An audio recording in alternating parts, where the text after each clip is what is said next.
ఏది బెటర్ ఉందండి? ఏది బెటర్ లేదు. విద్య పరంగా చూసుకోండి, డెవలప్మెంట్ పరంగా చూసుకోండి. కొంచెం శానిటైజేషన్, ప్రజెంట్ శానిటైజేషన్ ప్రాబ్లం ఉంది ఎంసీబీ.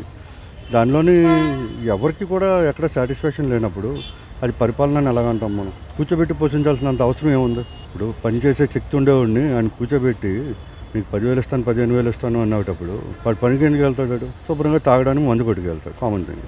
పని చేసేవాడిని పని చేయనివ్వాలి. పని చేయలేనివాడికి మనం కూర్చొని తిండి పెట్టాలి. అది పెద్దలు ఇచ్చిన చెప్పే మాట అది. దాన్ని అటు నుంచి ఇటు భిన్నంగా చేసి పని చేసేవాడికి కూర్చోబెట్టి పని చేయలేనివాడిని నేను వెళ్ళిరా పని చేయాలంటే అది ఎక్కడ పని చేస్తాడు అని చేత కాక తెలియక చదువుకునే వాళ్ళు బోల్డ్ మంది ఉంటారు. ఆ చదువు ఏం చదివామనేది తెలియాలి కదా, ముందు తెలిసి ఉండాలి కదా. ఇదంతా చూస్తుంటే మళ్ళీ నేనే వచ్చేస్తున్నాను వైనాట్ వన్స్ అంటున్నాడు. అవుద్ది అంటారు అసలు. సార్ దొంగోడు ఎప్పుడు దొంగోడు అని ఒప్పుకోడు, మంచోడు ఎప్పుడు మంచోడు అని అంటాడు. దొంగోడు ఎప్పుడు నేను దొంగోడు అని అండ కదా, నేను రాను అని చెప్పుకోలేడు కదా.